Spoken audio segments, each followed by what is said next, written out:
look up at the sky, I wonder if you feel the way I do. I wonder if you see the things I do.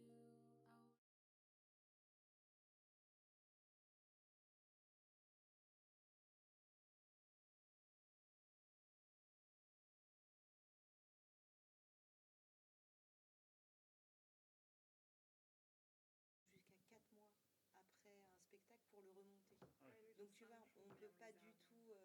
Ah oui, là c'est instantané. Mais parce qu'on n'a pas de billetterie centralisée. L'obligation, c'est. Enfin, maintenant, il y a les ordres à la séance, mais l'obligation de remontée de recettes, c'est 5 jours. Ouais, bah nous, c'est 4 mois. Je pense qu'au début, c'est de mois. la stat. C'est vraiment l'extrapolation par rapport à certains cinémas dont on sait que le résultat. Alors tu vois, nous on parlait le mercredi. Le jour 1, je pense que c'est vraiment de l'extrapolation. Ouais. Le jour 1, c'est de la sortie de salle en fait. C'est l'UGC Paris, le cinéma des Halles. À 9h, de façon de 9h, qui en fait. Qui donne le ton. Qui donne un peu le ton. Alors, plus ils doivent corriger de quelques cinémas en région, tu vois, qui connaissent. Mais au bout de 5 jours, normalement, c'est une stat qui est certes, c'est même plus une stat, enfin, c'est un. La grande frustration, c'est pourquoi certains films marchent en région parisienne et pas du tout en région. Et l'interprétation un peu courte qui est de dire il y a des films très intello qui correspondent au public parisien et pas du tout au public américain, ça c'est complètement faux. Mais on ne sait pas. Il faudra faire du sondage ville par ville pour savoir comprendre pourquoi. Et vous n'êtes jamais posé la question de. Parce que nous, par exemple, les stats à 4 mois, on les a, mais on ne les sort pas. Pour ne pas. C'est moi qui vous lance. Pour ne pas donner des indications. Pour ne pas donner des indications. Tu veux t'asseoir là ? Pour pas dire ce spectacle. Pardon. Salut, tu vas bien ? Je t'ai pas vu aujourd'hui, je crois. Non, pas aujourd'hui.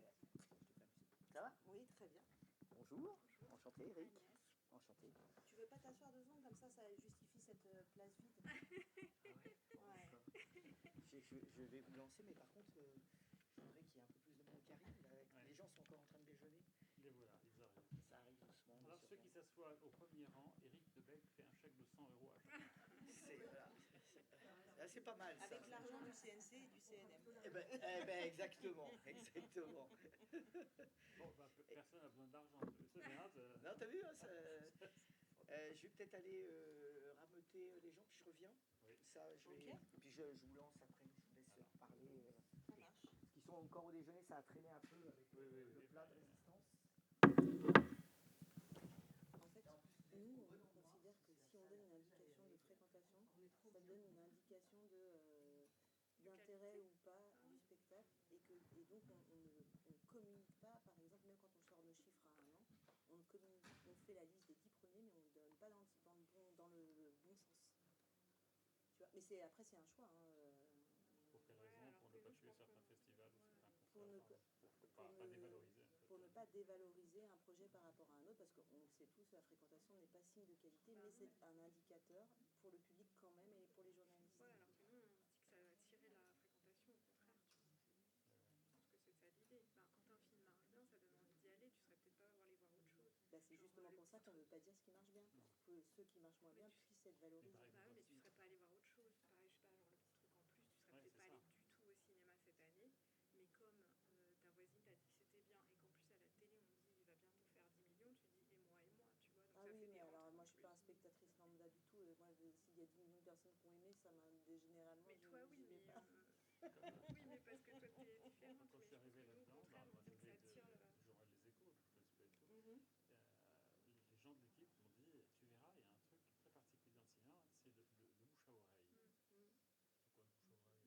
Ça existe pas. Viens, tu verras, c'est comme ça. C'est exactement ce que décrit Agnès. T'as pas vu ce film-là, il faut absolument que tu le vois. C'est une vraie boule de neige en fait. Et l'inverse, c'est surtout ne pas voir ce film-là. Et ça freine énormément. Ouais, je comprends. Oui, ce qui n'est pas le cas pour un concert. Bah non, il est passé, tu peux pas. Ouais. Et puis le concert, tu prends tes billets très très longtemps à l'avance. Beaucoup moins maintenant. Ah bon? Sauf si c'est Beyoncé, mais beaucoup moins maintenant.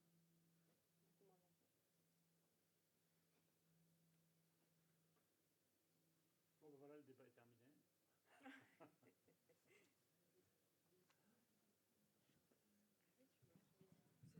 Nous accueillons notre confrère.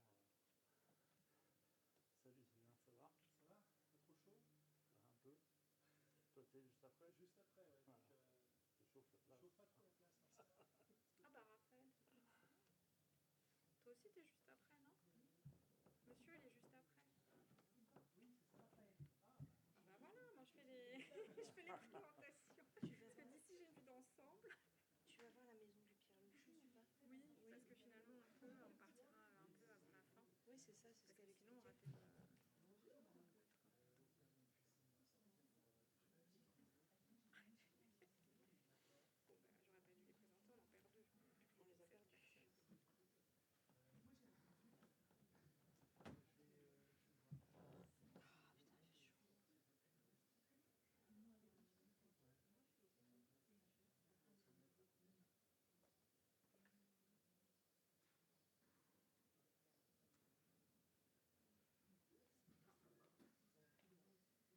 En fait, ils sont tous partis à la piscine. Non, je rigole. On n'est pas loin. On n'est pas loin. Mais il y a plusieurs débats en même temps. C'est ça, aussi. c'est toujours. Donc, On va peut-être lancer pour pas vous faire attendre, et puis, parce que par respect pour les gens. oui, bah écoute, tant pis, hein, c'est la vie. Hein. Ça, c'est 14h30, on sait que c'est, on Bah saura oui, pour les oui, autres oui, fois. c'est- Que c'est pas la meilleure. En plus, c'est vraiment la grande conférence sur l'éco-conditionnalité. C'est vraiment la grande conférence qu'on a. You are ready. Après, je vous laisse. We are totally ready. Monsieur a tout en main. Donc, je la lance juste, et puis après, je te laisse présenter les gens. Et puis, donc, je vais rester debout. Moi, je vais pas m'asseoir parce que ça va pas faire très sympa de partir en plein milieu. Et puis, j'espère qu'on se recroise tout à l'heure. Merci Eric. C'est moi qui vous remercie. Bon, on va quand même lancer le débat avant de... Parce que pour ceux qui sont à l'heure, merci à vous d'avoir affronté cette chaleur, d'avoir mangé très vite, parce que je sais que ça a été un peu plus long que prévu le déjeuner. Alors je te cache, Michel, je suis désolé. C'est rare que je cache quelqu'un, vu ma grande taille. Mais là, en plus, arriver à cacher Michel, là, on va pouvoir l'écrire, ça. Hein, tu crois pas?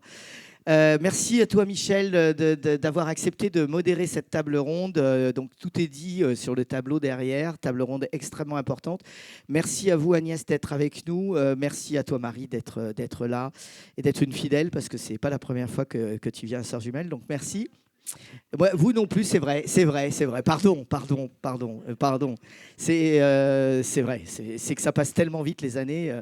Là, tout à l'heure, je me disais, mais déjà, c'était l'année dernière. Et en fait, j'ai l'impression que voilà, il s'est passé un an et en un clin d'œil. Ça passe trop vite. Donc, je vous laisse la parole pour débattre de ce grand sujet. Et je vous souhaite à tous et à toutes une très bonne journée et une très bonne conférence. Merci. Merci à vous. Merci, merci Eric, infiniment. Bonjour à toutes et à quelques messieurs qui sont là de ce rendez-vous. On va faire les choses en 3 temps, si je puis dire. Ce n'est pas une valse à 3 temps, mais quand même, ça ressemble. Peut-être déjà, vous commencez par vous présenter les 2 personnes qui vont prendre la parole, avec qui on va débattre et auxquelles vous allez pouvoir poser un maximum de questions. Le titre de ce débat, c'est l'éco-conditionnalité des aides du CNM et du CNC. Si je devais résumer ça, c'est follow the money. En fait, où se trouve l'argent, vous allez voir où il se trouve, mais surtout, c'est quoi les conditions pour y accéder. Donc ça, c'est assez intéressant. 2 expertes sont là. Je vais les présenter rapidement. Donc Agnès Toulieu, qui est à ma droite, qui est la secrétaire générale adjointe du CNC depuis mars 2022. Agnès est diplômée de l'Institut d'études politiques de Paris. Elle a intégré le corps de l'inspection du travail en 1998. Elle est inspectrice du travail en Seine-Saint-Denis, puis à Paris de 1999 à 2010. Ensuite, rejoint le ministère de la Culture et de la Communication, où elle occupe jusqu'en janvier 2014 le poste de chef du bureau et de l'emploi du spectacle vivant à la Direction générale de la création artistique. Un beau titre. directrice adjointe du travail, détachée au CNC. Agnès a d'abord été conseillère des relations sociales jusqu'au 1er novembre 2014, puis chef du service de l'inspection. Et aujourd'hui, donc, elle est secrétaire générale adjointe du CNC. Elle va nous parler évidemment des aides du CNC et surtout de la manière dont on peut y accéder dans le cadre de l'éco-conditionnalité. Un peu plus loin, Marie Vercotteren, qui elle est directrice du soutien aux artistes et aux entreprises et aux projets depuis le 2 mai 2024 au CNM, au Centre national de la musique. Donc elle va nous donner une autre vision concernant évidemment ces aides-là pour les professionnels de la musique. Elle est titulaire d'un DESS en direction de projets culturels obtenu à la Sorbonne et d'un Master of Art Studies à l'Université du Connecticut aux États-Unis. Elle est responsable de préparer la réforme du schéma d'intervention d'établissement dans le respect des orientations stratégiques et au service de la diversité et du rayonnement du secteur musical et des variétés. Elle a notamment travaillé au sein du Fonds pour la création musicale. Donc c'est dire si elle connaît bien ces sujets, et vous le verrez par les réponses qu'elle fera et la description. Elle maîtrise complètement le secteur et pourra vous apporter l'éclairage nécessaire pour que vous puissiez évidemment vous tourner vers elle. Depuis la création du CNM, elle est directrice adjointe de la DSAEP, elle nous dira ce que c'est, en charge du soutien en tout cas aux entreprises et de la plupart des fonds de sauvegarde et de relance. Voilà les deux expertes avec qui on va passer à peu près 45 minutes autour de ce thème-là. Mais peut-être pour planter le décor, ce que je vous propose de faire, c'est de leur passer la parole dans un premier temps. Elles vont faire une présentation chacune de ces aides, de l'éco-conditionnalité de ces aides, d'un côté pour le CNC, et ensuite Marie parlera du CNM. Et puis ensuite, je poserai quelques questions, mais une fois qu'elles ont parlé, si vous souhaitez, vous aussi, vous pouvez poser des questions, n'hésitez pas, nous sommes entre nous. L'idée, c'est de pouvoir, à la fin de la réunion, se dire « je suis venu, mais je suis reparti plus intelligent, avec plus d'éléments et au fond, avec des moyens de pouvoir accéder à ces aides, tant au CNM qu'au CNC. » Alors, je ne sais pas qui prend la parole. Donc, c'est Marie. Bonjour à toutes et bonjour à tous. Donc, DSAEP, c'est simple hein, parce que c'est artiste, entreprise, projet, l'acronyme. Donc, je vais rapidement vous présenter la feuille de route qu'on appelle innovation et transition du CNM. Sachant que l'idée, alors c'est éco-conditionnalité, mais dedans il y a aussi les sujets d'égalité femmes-hommes, évidemment. C'est comment, de par un financement public, on accompagne la filière. Donc là, moi, je suis là au titre de la filière musique et variété, à contribuer à sa transformation, on va dire. Et donc le travail, il est à la fois dans l'accompagnement, dans l'information et dans la mesure.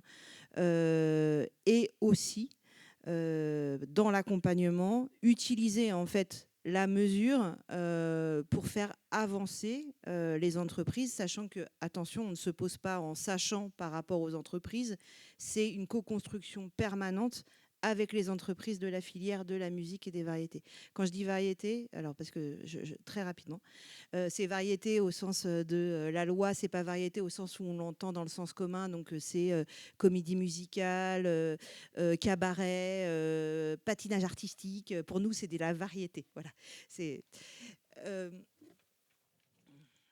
Donc, je vous présente, et je ne vais pas expliquer chaque dispositif, mais je vous présente le schéma d'intervention du Centre national de la musique. Donc, c'est vraiment le schéma d'intervention financier avec des aides automatiques, donc des comptes automatiques à la production phonographique et un droit de tirage à destination des entrepreneurs de spectacles. Je pense que vous êtes plutôt majoritairement audiovisuel et cinéma dans la salle. Donc, juste pour vous dire, c'est assez proche du fonctionnement du CNC que vous connaissez sûrement mieux que le CNM, et qu'il y a bien un fonctionnement avec des taxes affectées à l'établissement, une redistribution des taxes avec des comptes automatiques et une partie de ces taxes qui sont redistribuées en aide sélective. Et donc tout le sujet de l'éco-conditionnalité, c'est comment on intègre des conditions pour aller chercher et de l'automatique et du sélectif, ce qui est vraiment une nouveauté, notamment par exemple sur l'automatique. Jusqu'au 1er janvier 2025, sur le côté spectacle vivant, il n'y avait aucune condition liées à l'égalité femmes-hommes ou à la transition écologique. Et depuis le 1er janvier 2025, nous avons co-construit avec les syndicats et les organisations professionnelles un système de conditions qui permet aux entreprises potentiellement bénéficiaires d'accéder, qui doivent activer des formations sur l'égalité femmes-hommes, mais aussi sur la transition écologique pour aller chercher leur droit de tirage. Et après, donc ça c'est les deux en haut, et après sur les côtés, vous avez notre soutien au côté spectacle vivant et au côté production phonographique et tous les métiers un peu autour de la production phonographique qui vont aussi aller chercher des critères spécifiques, sans oublier, et c'est tout ce que vous avez en bas, ce qu'on appelle nos aides plutôt aux entreprises et à l'intérêt général, où là, on va avoir spécifiquement, par exemple, sur le sujet de la transition écologique, une aide à des entreprises qui vont faire des projets spécifiques en matière de transition écologique. Vous me dites si je suis trop technique, hein, surtout. Et donc, en fait, cette éco-conditionnalité, nous l'avons construite en fonction de 3 typologies de critères d'accès. On a bien des critères d'éligibilité, c'est-à-dire que pour que votre dossier soit aidé, vous devez impérativement remplir une ou plusieurs conditions, que je vous décrirai rapidement après. Il y a d'autres endroits où on a activé des critères dits d'appréciation, c'est-à-dire que ça fait partie du faisceau d'indices qui vont faire qu'on va plutôt aider un dossier qu'un autre au sein de nos commissions d'aide sélective. Et on a mis également ce qu'on a appelé des critères de transformation qui sont en fait des critères de bonification. En gros, vous allez venir pour une tournée, pour être aidé à une tournée de concert. Vous allez répondre aux critères de respect des rémunérations, etc. Et si, en plus, vous répondez à des critères de transition écologique spécifiquement écrits pour les tournées, alors on va bonifier votre aide. Et en fait, tout le travail qu'on a fait avec les professionnels plutôt en 2024, c'était d'identifier en fonction des dispositifs de soutien, là où on allait mettre du critère d'accès basique, du critère d'entrée, du critère d'appréciation, donc de sélectivité, et du critère de bonification. Je m'explique, et je vous donne un seul exemple à cet endroit, vous allez comprendre. Les festivals ne nous ont pas attendus pour travailler la transition écologique. C'est des festivals qu'on a le plus appris d'ailleurs sur ces sujets.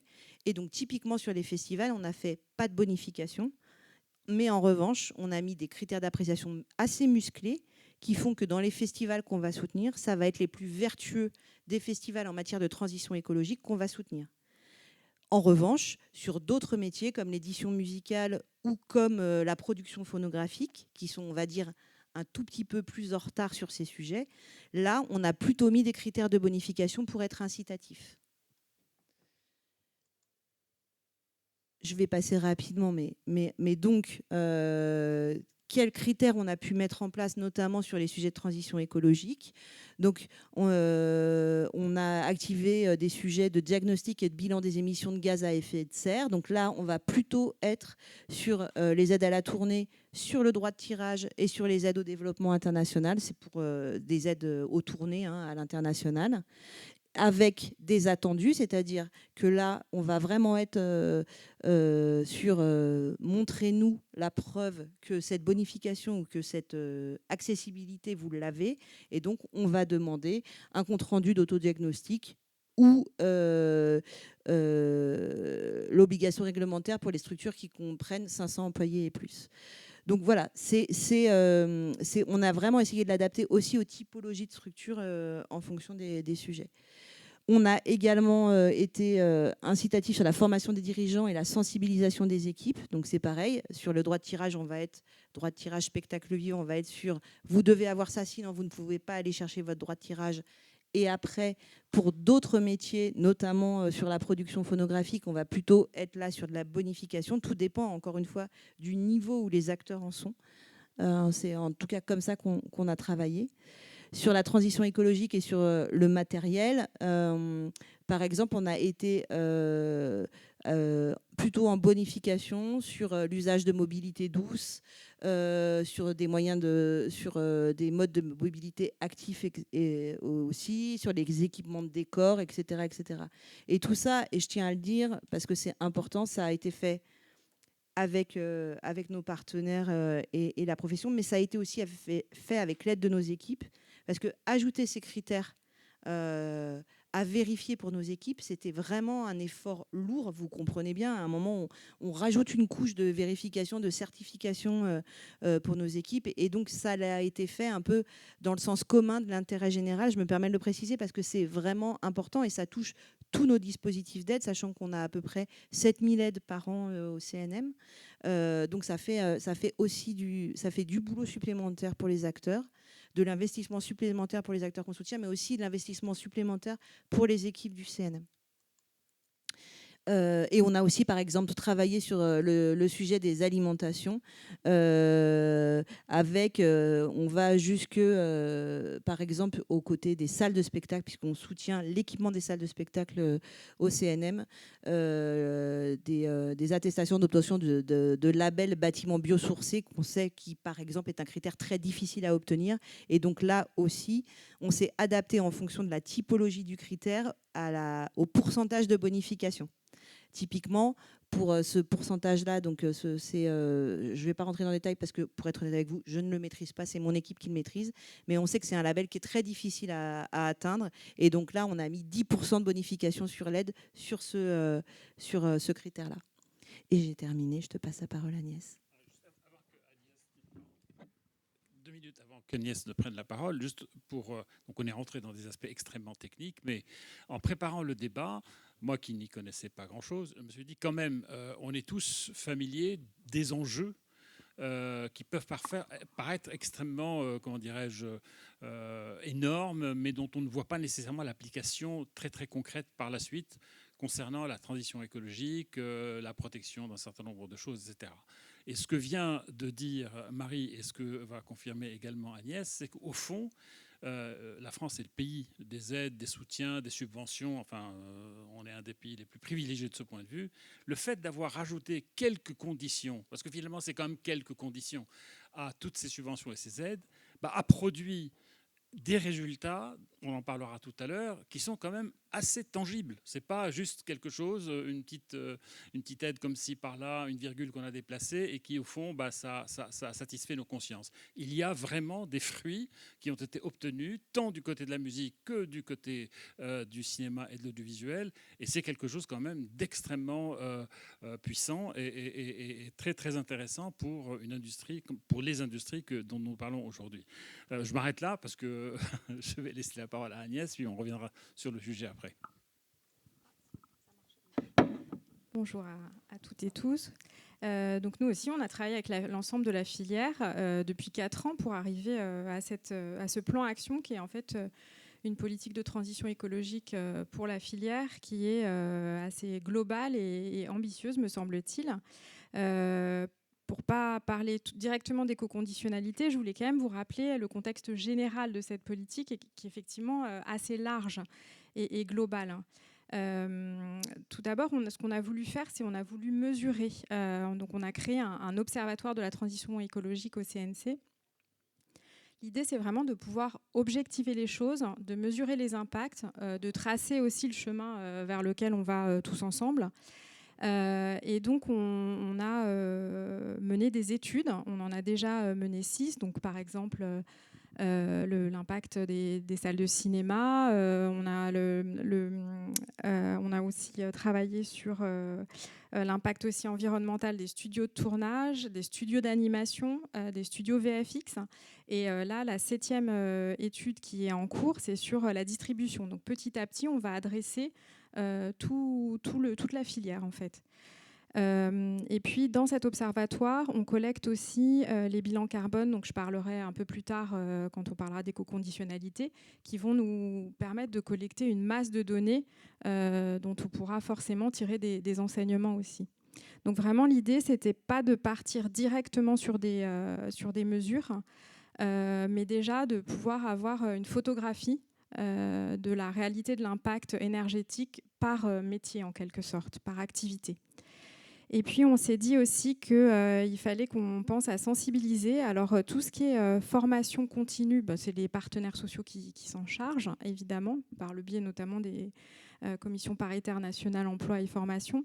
Nous, on s'est dit qu'on pouvait quand même agir sur la formation initiale, celle des étudiants des écoles de cinéma notamment, mais des écoles de toute la filière.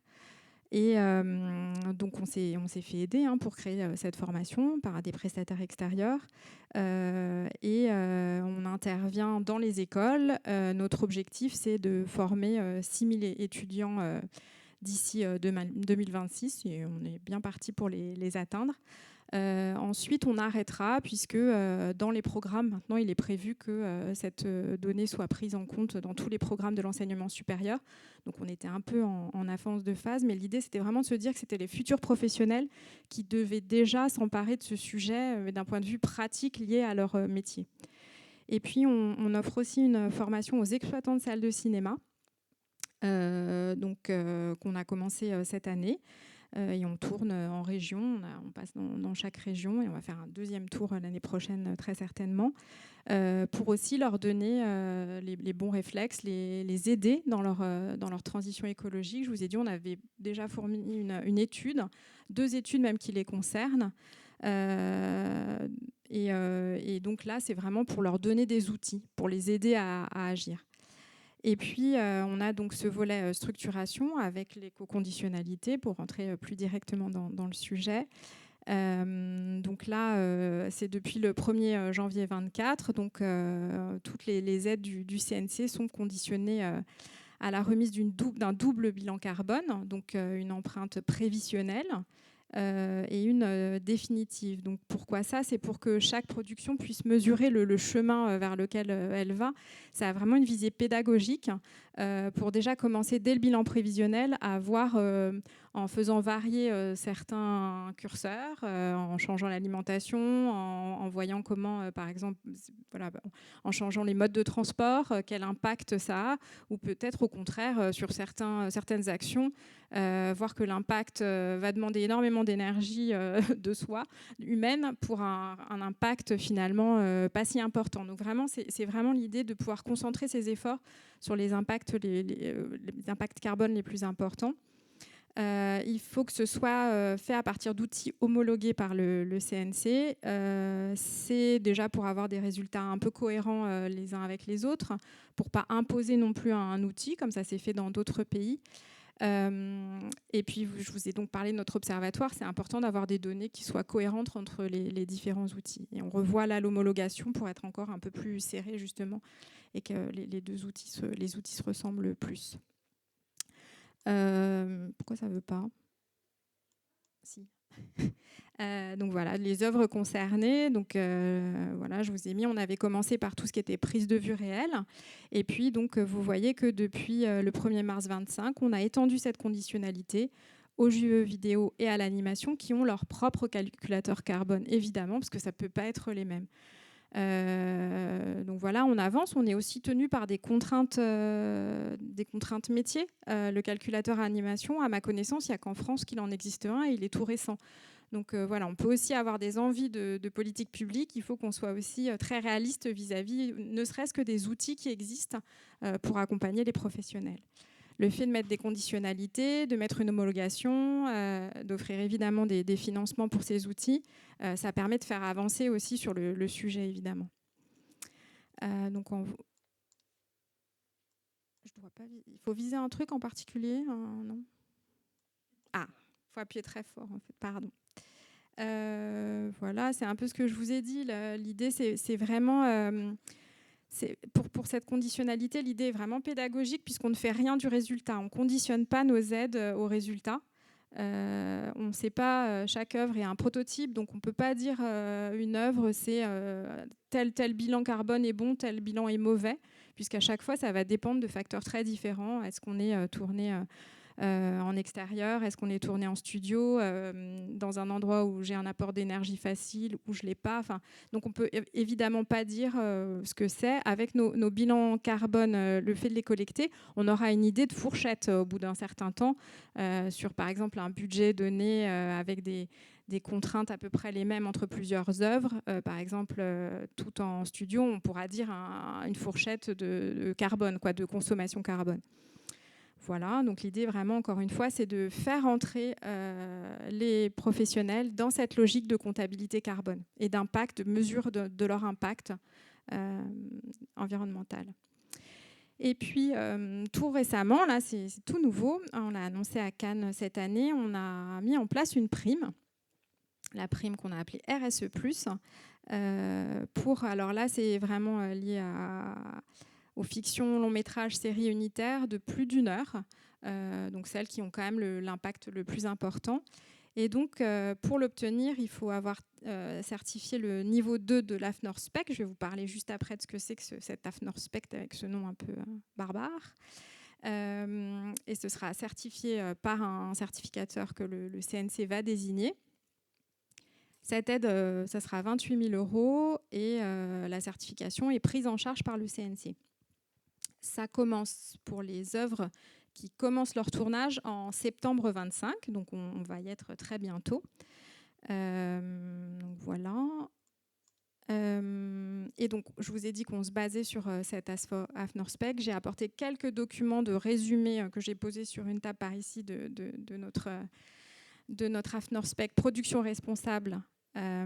C'est en fait un mode d'emploi qu'on a créé avec les professionnels. On a mis 130 professionnels autour de la table, dans des groupes de travail distincts, bien sûr.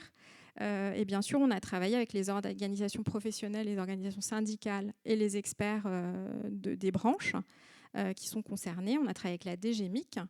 Voilà, et c'est vraiment une démarche d'intérêt général pour donner des outils. C'était vraiment ce qu'on voulait faire, parce qu'après tout, on peut avoir envie de faire des choses sans vraiment savoir par quel bout commencer.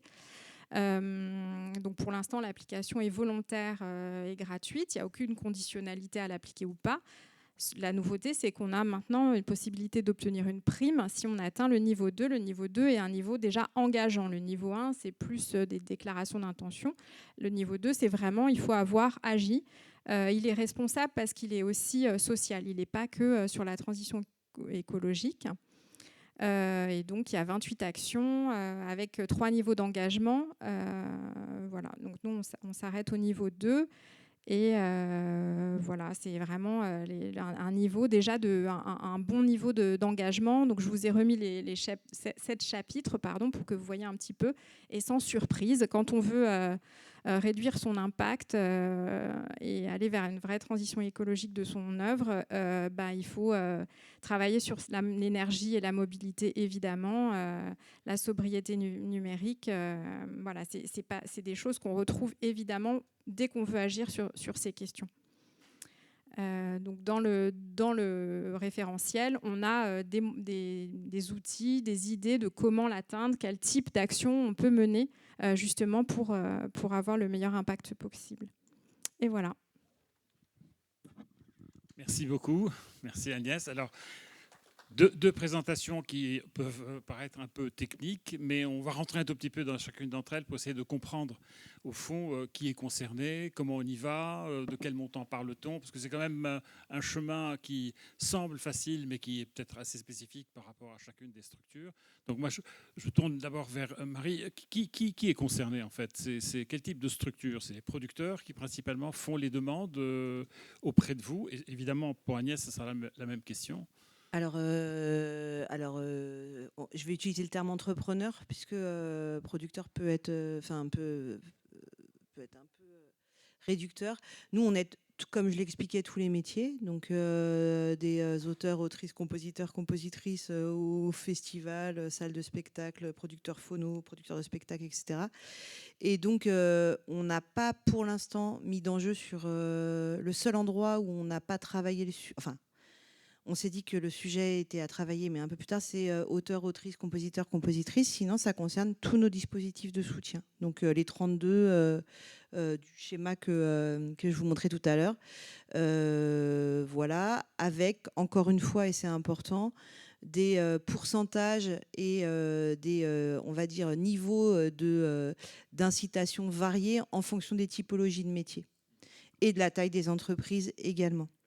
Ça peut être aussi bien une toute petite entreprise qui va se lancer qu'un gros opérateur. Oui, oui, tout à fait. Sachant que, comme pour notamment nos aides automatiques, on est sur un pourcentage du montant éligible et que sur nos aides automatiques, forcément, un gros opérateur va avoir un montant éligible plus important qu'un tout petit, l'incitation, elle est aussi forte pour le gros entrepreneur.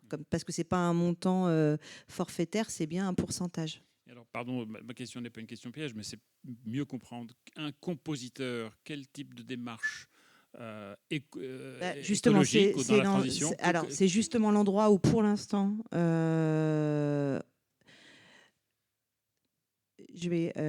fait, nos aides aux différents... Le CNM a été créé en 2020 de la fusion de plusieurs organismes préexistants qui étaient habitués à aider tous les métiers. Le seul métier qui n'était pas aidé dans ces organismes préexistants était auteur, autrice, compositeur, compositrice.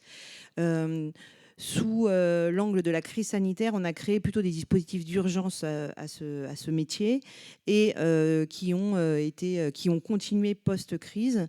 Mais déjà, faire arriver, et ça n'est pas un jugement de valeur, on va dire les représentants de ces métiers aux exigences de professionnalisation qu'on demande dans les autres typologies de soutien au CNM est un travail toujours en cours. Et donc, c'est pour ça que pour l'instant, nous n'avons pas encore travaillé avec eux les sujets de transition écologique, par exemple. Mais on pourrait tout à fait envisager qu'il y ait une bonification à une aide auteur-compositeur, compositeur, on va parler sous l'angle audiovisuel, parce qu'il utilise des instruments sur du matériel recyclé. Je dis un peu n'importe quoi, mais vous voyez où je veux en venir. Voilà, on peut tout à fait travailler avec cette population prochainement, mais c'est vrai que déjà, on travaille déjà aujourd'hui à la professionnalisation par rapport aux aides du CNM. On en est là. Voilà. Mais sinon, sur les autres métiers, encore une fois, on avance sur plein de sujets différents. Sur certains aspects, c'est facile d'identifier en fait les efforts que peuvent faire certains professionnels, notamment un festival. Identifier quels sont les avantages sur lesquels il peut travailler pour pouvoir venir ensuite déposer un dossier. On imagine très bien la structure, le sol. Alors, quand on a préparé ce débat... La restauration, j'ai fait le tour du festival là, tout à l'heure avec un des programmateurs et tout de suite, moi maintenant, sur un festival, je regarde l'offre de restauration en fait. Enfin, il y a vraiment plein d'endroits sur lesquels agir. Un des éléments que vous aviez pointé, c'était de dire le mouvement des populations. Ça aussi, il faut savoir comment on déplace les gens. La mobilité en fait des populations est un point important. Oui, c'est très important dans le spectacle vivant. On sait qu'il y a 85% de l'impact carbone qui est généré par la mobilité des publics, notamment sur les salles de grande capacité. Je vais prendre l'exemple du Zénith de Nantes. Si des publics viennent de Bordeaux pour aller voir un concert devant 9000 personnes, de fait, l'impact carbone de la mobilité du public est le plus lourd. Et on sait que malheureusement, c'est là-dessus où c'est le plus difficile d'agir. Donc, tous les acteurs qui vont mettre en place des possibilités de mobilité douce, des garages à vélo. Alors, vous allez me dire de Bordeaux à Nantes, c'est ridicule. Oui, bien sûr, dans mon exemple, ça ne marche pas.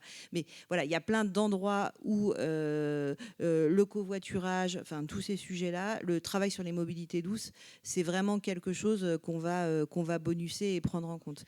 Mais pour être honnête, aujourd'hui, on va surtout travailler sur les 15% qui restent, qui peuvent parfois paraître du symbolique, mais en fait, le symbolique est très important. Et aussi, c'est pas du tout pour faire l'article des dispositifs de soutien du CNM, mais aussi on va travailler avec les collectivités, notamment sur des gros sujets de minoration de l'impact carbone des bâtiments. Et donc là, c'est pourquoi je parle des collectivités, parce que en fait, les bâtiments, les gros bâtiments sont c'est généralement les collectivités qui sont propriétaires. Et donc, on va vraiment essayer de co-construire des aides. Et donc, c'est une aide qui s'appelle le plan lieu. C'est une aide très importante parce qu'on peut donner jusqu'à 500 000 euros dans cette aide. Je vous ennuie, vous partez, c'est dommage. Et donc voilà, donc on va aussi essayer de travailler à l'endroit du bâtimentaire, à tous les endroits où on peut agir en fonction des métiers. Est-ce que pour le CNC, c'est la même chose aussi les structures qui sont concernées et au fond les démarches que vous allez surveiller? Ouais, ce que j'ai voulu montrer dans la présentation au départ, c'est que ça touchait vraiment, on a vraiment voulu avoir un plan très large et ça touche aussi même les étudiants. Le sujet, c'est que nous, à part pour les exploitants de salles de cinéma et qu'on adresse différemment, comme vous l'avez vu aussi, parce qu'eux, ils ont déjà des contraintes réglementaires. Il y a déjà le décret tertiaire qui s'applique pour eux. Donc, ils ont déjà des obligations à remplir de ce point de vue-là. Eux, ils ont un lieu fixe, donc on va avoir des aides. Pour les autres, c'est des œuvres, on n'aide que des œuvres. Ils n'ont aucune contrainte réglementaire, donc il faut qu'on commence à les aider à rentrer un peu dans ce qui pourrait leur arriver aussi. Donc, sur qui est concerné, j'ai envie de dire tout le champ du CNC, mais de manière différente, puisque comme vous avez vu, l'éco-conditionnalité, elle est appliquée uniquement aux aides. On a commencé par la prise de vue réelle, et puis maintenant l'animation, le jeu vidéo. Et la prime, elle s'adresse uniquement aux films, enfin aux fictions, parce qu'on s'appuie sur notre AFNOR, qu'on avait créé aussi pour avoir, certes, comme mode d'emploi, mais aussi pour fournir des critères pour nous, certes, mais aussi pour d'autres, pour l'IFSIC l'utilise, pour éventuellement des banques, il y a des régions qui l'utilisent, pour tous ceux qui auront envie aussi de critériser pour pouvoir orienter l'action des demandeurs d'aide. Donc c'est peut-être moins uniforme que chez vous, puisque nous, finalement, comme on a un financement à l'œuvre, cet aspect structure, on ne l'a pas, à part pour les exploitants. Bon. Je me permets, Michel, ça dépend, parce qu'en fait, nous, on va aider l'entrepreneur et on va aussi aider au projet. Donc, typiquement, et je me rends compte que j'ai oublié de le dire sous cet angle-là, quand on est sur les aides automatiques, on est sur un aide à l'entrepreneur, donc sur la totalité de ses projets, d'où la formation des équipes, la formation des dirigeants. Et après, quand on est au projet, on va être bien sur la compensation de carbone sur une tournée. Donc, c'est aux deux endroits, en fait. Mais par exemple, pour un tournage, l'impact, c'est que lorsque le producteur va présenter un certain nombre de critères pour dire voilà ce qu'on fait en matière de tournage en respectant telle et telle chose. Alors ça va du gobelet, mais il n'y a même plus de gobelet en plastique depuis bien longtemps sur les tournages, mais il y a énormément de sujets qui peuvent être maîtrisés. Tout cela peut venir impacter les demandes d'aide, ou en tout cas les bonifications. Alors, soit s'il ne demande pas la prime RSE, qui n'est encore pas opérationnelle pour l'instant, à la limite, il peut ne rien faire du tout. Oui. Il faudra juste qu'il fasse son bilan carbone, qui sera exécrable à la fin, et pourquoi pas. Ça ne va pas l'empêcher d'avoir une aide du CNC pour l'instant, puisque c'était vraiment l'idée, c'était cette idée de pédagogie. Mais pour l'aide, là, c'est beaucoup plus impactant. Il faut aller bien au-delà du gobelet. Là, c'est vraiment des critères d'action qui sont un peu forts.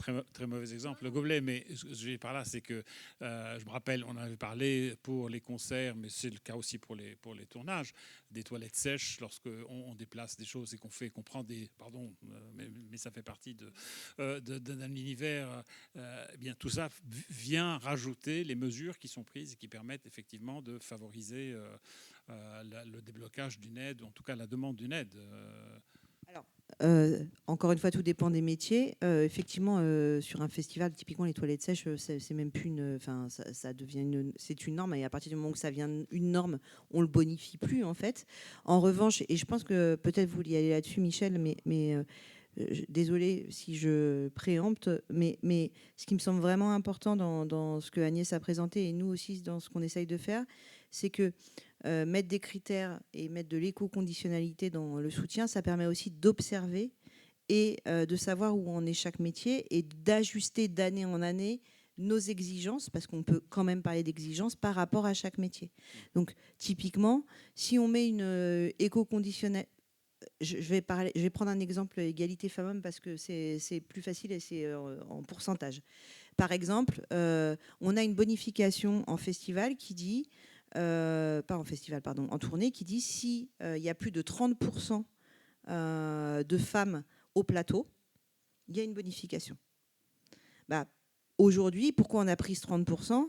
Parce que la grande majorité, il y a bien moins de 30%. C'est plutôt 16-17%. Et je ne parle pas du jazz et des musiques improvisées. J'ai rien contre eux, mais le pourcentage de femmes au plateau dans cette esthétique, et voilà. Si dans 2 ans, tout le monde est à 30% de femmes au plateau, on montera le pourcentage. Vous voyez ce que je veux dire? Donc c'est aussi pour ça que c'est hyper important d'avoir des choses qui peuvent paraître techniques et très précises, mais ça nous permet de sensibiliser, ça nous permet d'observer et, le cas échéant, de monter notre niveau d'exigence. Parce qu'il ne faut pas oublier que on n'est pas des guichets au sens y a une somme à aller chercher, on tire et on vient tirer la somme. On est bien des établissements publics avec une dimension intérêt général et que on est là pour aider les entrepreneurs à faire leur métier, quel qu'il soit, et les auteurs, compositeurs, autrices, compositrices également. Mais aussi, on est là pour les aider à faire leur métier dans le respect de l'intérêt général. Et je pense que dans... Enfin, bon, bref, non, je ne vais pas donner mon avis. Justement, non, mais le montant, on a parlé du montant. Est-ce que c'est un pourcentage d'un budget? C'est une prime, par exemple, la prime RSE, elle est fixe, elle est 28 000 € pour le CNC, mais est-ce que pour le CNM, c'est un pourcentage du montant de la production? C'est un pourcentage. Donc, de combien? En fait, ça dépend. En spectacle vivant, ça va être... vous avez, si vous respectez les critères de bonification, égalité femmes-hommes, vous avez plus 5%. Si vous respectez les critères de TE, vous avez plus 5%. Et au maximum, vous pouvez avoir 75 000 € sur une tournée. Donc, je vous laisse faire le calcul. Je suis nulle en pourcentage, en calcul. Ça doit faire 7 500, enfin un peu moins de 6 000 quelque chose. Mais par exemple, sur le droit de tirage, c'est automatique. D'accord ? Le droit de tirage production phonographique, celui du disque, enfin qui n'est pas exactement un droit de tirage, mais on va dire que ça fonctionne pareil. Là, c'est si vous avez c'est 250 000 € maximum. Donc, si c'est 10% de bonification, donc c'est 25 000 € si vous respectez le critère. Oui. Et donc, est-ce que ces aides aujourd'hui incitatives ont commencé à produire des résultats, tant pour le secteur de la musique que pour celui de l'audiovisuel et du cinéma? Est-ce qu'on a un début de commencement? Alors, il y a quand même des choses qui se passent. Au vu du nombre de questions quotidiennes que nous avons sur est-ce que cette formation, ça permet d'avoir la bonification? Je ne sais pas si ça va produire des résultats en termes de sensibilisation, mais en termes de questionnement sur les formations existantes, je peux vous dire que ça en produit sacrément. Mais oui, 25 000 €, bien sûr. Enfin, les montants que j'ai donnés à l'aune de la taille de nos acteurs, bien sûr que s'ils peuvent prendre 10, 15, 20, 25 000 € de plus, ils tentent du mieux qu'ils peuvent de faire l'effort, bien sûr. Nous, la prime, elle n'a pas encore commencé, donc zéro effet. Mais... Et on ne connaît pas, on sait que certaines productions appliquent déjà l'AFNOR-SPEC, sauf qu'on ne sait pas s'ils l'appliquent dans l'entièreté, puisque là, pour avoir la prime, il faudra avoir respecté tous les critères de niveau 2, on ne pourra pas sélectionner. Et on a des retours, mais finalement, ce qui est très dommage dans ce pan-là de l'activité, c'est que personne ne veut afficher ses bonnes actions, en fait, parce que les productions ont vraiment peur... de bad buzz parce qu'on aurait vu une action, par exemple si un comédien on le voit monter dans un avion et que ça passe sur les réseaux, alors ça va mettre à mal toute leur politique RSE. Donc c'est assez dommage parce que finalement il y a des gens qui font des choses très bien mais qui ne veulent pas le dire de peur qu'on les affiche sur une action d'une personne qui n'aurait pas été correcte, quoi. Donc on n'a pas de données pour l'instant. Encore une fois, là, avec la masse de bilan carbone qu'on collecte, on va quand même pouvoir tracer quand même une ligne, enfin pour voir effectivement si l'impact des filières diminue. À terme, on va le savoir. Ça. Est-ce que ce bilan-là sera publié? Oui, on pourra dire un jour, tiens, tel film, il est par moins... film. Ah non, on ne fera pas production, par film. Non, on ne fera pas ça. Il est moins bon, non, pas du tout. Non. En revanche, Donc, Écran Total ne pourra jamais publier ce genre de choses. Si la prod vous le donne, bien sûr, mais nous, on ne le donnera pas, je pense pas. Je pense vraiment pas qu'on le fera. En revanche, toutes nos études là, dont j'ai parlé, vous les retrouvez toutes sur le site du CNC. C'est vraiment l'idée, c'est à mettre à disposition de la filière. Quand on fait une étude, par exemple, pour les exploitants, quel est l'impact, la différence d'impact entre une projection laser ou xénon, et qu'on voit qu'il y en a une, c'est 4 fois moins d'énergie, heureusement qu'on la met à disposition de la filière, justement pour qu'ils s'en emparent et qu'ils fassent les bons choix quand ils vont renouveler leurs projecteurs. Mais c'est vrai aussi que le cinéma, pour le moment, ne se sont pas emparés de ces éléments pour faire la promotion de leur choix. Non, ils n'en font pas la promotion, mais pour le coup, il y a énormément, on le sait par les professionnels, les directeurs de production qu'on rencontre. Il y a des super assos, Eco-Déco par exemple, de décorateurs, à la ressourcerie du cinéma où j'étais la semaine dernière. Ils font un travail formidable sur les feuilles décor pour qu'elles soient réemployées. Et puis aussi pour qu'on réemploie le plus en plus de décors. Enfin, il y a on sait qu'il se passe plein de choses. On le sait aussi par nos bureaux d'accueil des tournages qui nous remontent toutes les initiatives locales. Il faut que ce soit très local, ces questions-là, parce qu'il y a toujours les impacts des déplacements. Et pareil, pour se nourrir localement, il faut les bonnes adresses en région. Donc on sait qu'il se passe plein de choses. Maintenant, vous dire telle production fait mieux que telle autre, ça, on ne sait même pas. Par production, on ne le sait pas. Ah oui. Je connais un studio dont je ne citerai pas le nom, mais qui s'est organisé de façon à ce que même la cantine soit en fait fournie par le potager du studio, parce qu'ils ont même installé un potager, etc. Donc c'est dire si en fait dans la démarche intellectuelle des producteurs, ça avance, quoi. Je veux dire. Pardon. Non. En fait, je voulais réagir au titre de est-ce que vraiment c'est un débat? Je ne sais pas, mais en tout cas, on est plutôt d'accord. C'est pour ça que j'ai l'impression qu'un débat, il faut qu'on ne soit pas d'accord. Éco-conditionnalité, si on reprend le terme, ça veut dire une condition pour obtenir une aide. Là, très clairement, ce qu'on vient de décrire, à part ce que je disais sur le droit de tirage et vous sur le bilan, oui, le bilan carbone, on est plutôt sur de la bonification, etc. Mais il nous est arrivé, notamment sur les festivals, qui encore une fois sont vraiment les acteurs les plus avancés en la matière, de refuser des aides à des festivals parce que, notamment sur la question de l'achalandise, de la nourriture par exemple, ou sur le choix de la programmation et l'exigence non faite pour certains artistes de choisir des mobilités douces, de refuser des aides. Et dans les raisons du refus, on a mentionné spécifiquement l'absence de prise en compte des sujets liés à la transition écologique. Donc on commence à refuser des dossiers à ce sujet. Juste pour bien comprendre, l'éco-conditionnalité sur une aide d'un montant de 100, aujourd'hui, elle est toujours de 100, sauf que pour avoir 100, il faut assurer 70 ou 80, 90. 90 plus 10.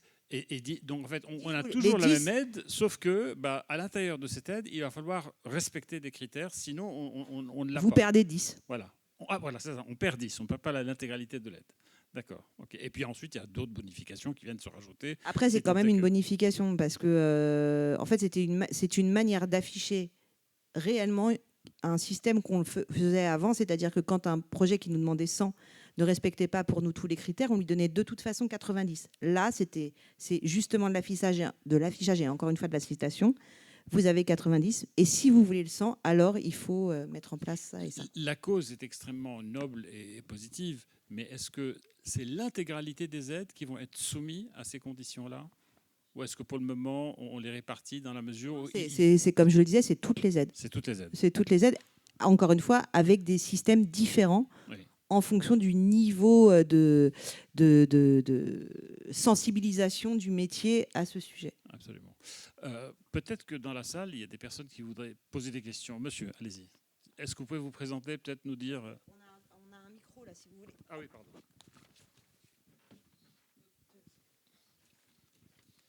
Je m'appelle David Carole, je suis compositeur, je fais pas mal de musique de films documentaires et j'ai aussi créé un collectif qui s'appelle Slowfest, qui est un laboratoire d'expérimentation pour la transformation écologique du spectacle vivant et plus particulièrement des musiques actuelles. Donc j'ai une expérience de maintenant de 10 ans de fabriquer des tournées, des spectacles, des micro-festivals en autonomie énergétique, en mobilité douce, etc. Et donc, on sait par nos expériences que quand on veut réduire de à peu près 50% le bilan carbone d'un événement, ça demande énormément de travail. Énormément de travail. Tout ce qu'on crame pas en énergie fossile ou fissile, on le dépense en énergie humaine. Or, le dispositif que vous avez présenté, j'ai l'impression que donc ça mobilise de l'argent et ça sensibilise, c'est super, mais 28 000 €, c'est à peu près à peine le montant du salaire, je pense, de la personne qui s'occupe dans la prod de faire les bilans carbone. C'est à peu près un SMIC, hein. Donc, est-ce que... Le métier, il n'existe pas. Hein, il n'est pas dans les conventions collectives. Donc déjà, savoir quel salaire, je ne sais pas comment vous le déduisez. C'est juste à peu près un SMIC, un peu moins. Et les gens dans les prods qui font les bilans carbone, certes, ils ne sont pas sur la convention collective, mais c'est des gens qui font ce travail.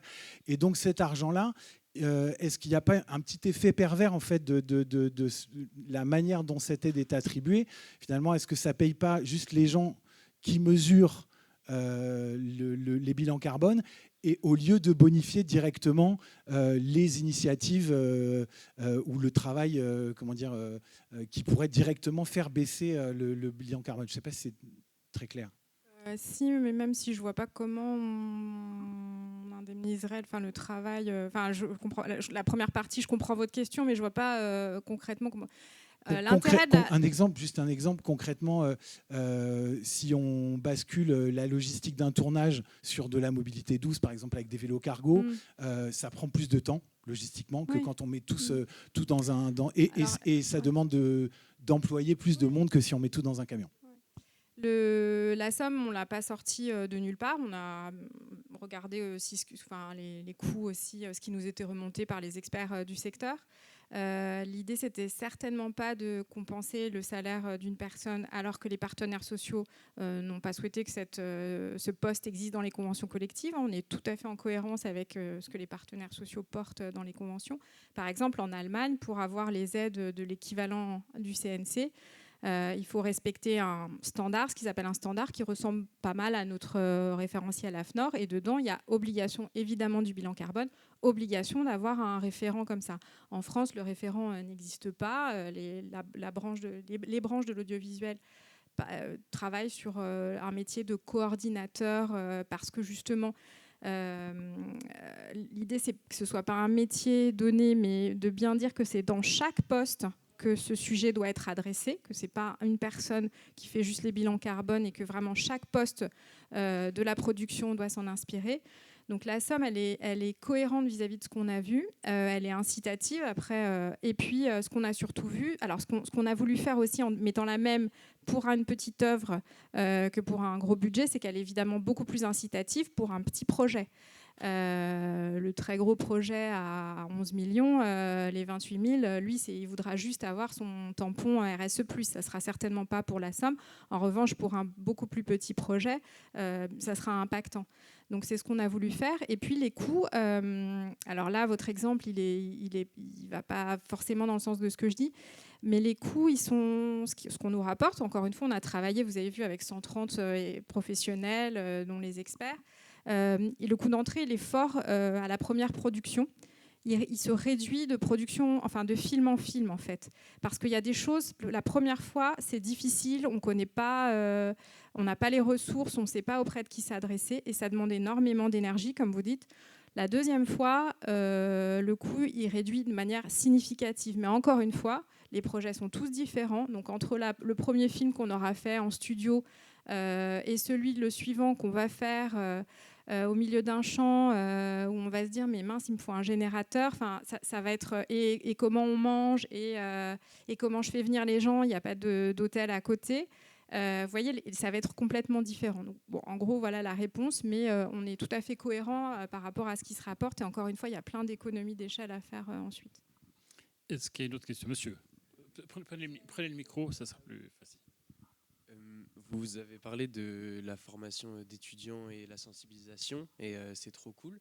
Et par contre, est-ce qu'il existe ou est-ce que plus tard il sera peut-être mis en place des aides qui seraient moindres, mais qui toucheraient à beaucoup plus de projets, surtout chez les projets étudiants, avec, je ne sais pas si c'est de l'ordre du possible ou quoi que ce soit, mais par exemple favoriser des déplacements en train pour les étudiants en cinéma s'ils remplissent des formulaires qui disent que c'est bel et bien pour un tournage, ou alors je vois les tournages actuels, il y a beaucoup de commandes, à mon échelle, beaucoup de commandes de déguisements, de choses sur Amazon et machin, peut-être se mettre en contact avec des boîtes de prestations, que ce soit pour du matériel ou des costumes, des choses comme ça, qui toucheraient beaucoup plus de projets, mais à plus petite échelle, et sans qu'il y ait une demande et des engagements aussi forts qui soient demandés.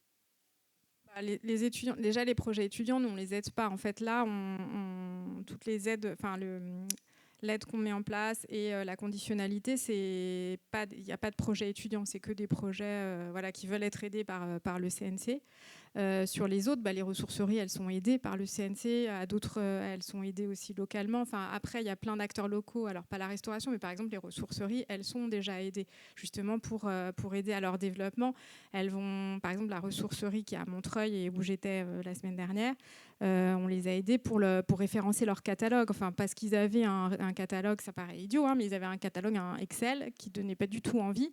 Le fait d'utiliser un outil informatique où on peut faire entrer, je veux une porte 1900 et trouver toutes les portes 1900 ou je veux que des portes rouges. Enfin voilà, avoir des outils qui soient hyper pratiques pour les professionnels, ça a un coût et ça, c'est déjà aidé. Là, on parle que des grosses aides, mais c'est vrai qu'il y a aussi des aides qui sont liées, qui vont être aidées aux moyens techniques. Chez nous, c'est une aide plus technique, justement.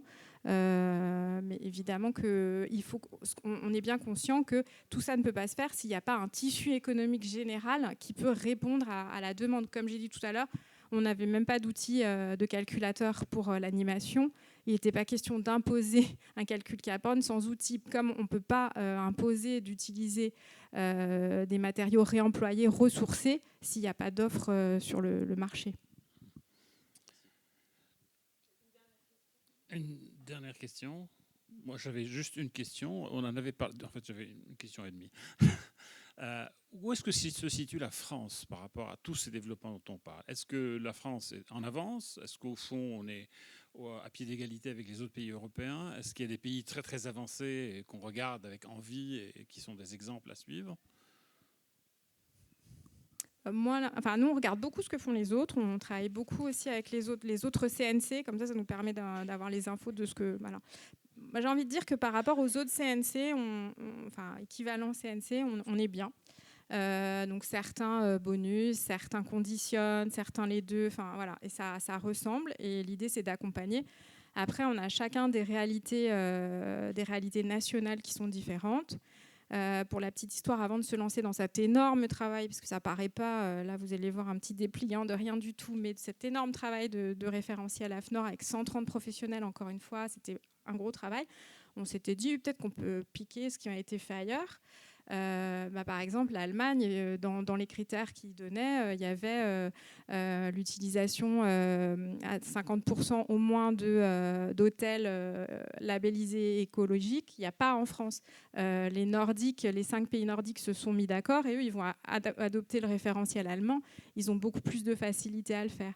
Mais voilà, après, la France, c'est un pays aussi où il y a énormément de production de films, beaucoup plus. Pour se comparer, on ne peut pas se comparer à tant de pays que ça. Voilà. Mais moi, je trouve qu'on est tous en train de travailler à peu près dans le même sens.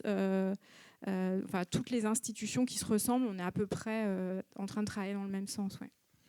Merci infiniment pour tous, pour ceux qui sont restés jusqu'au bout du débat et des échanges.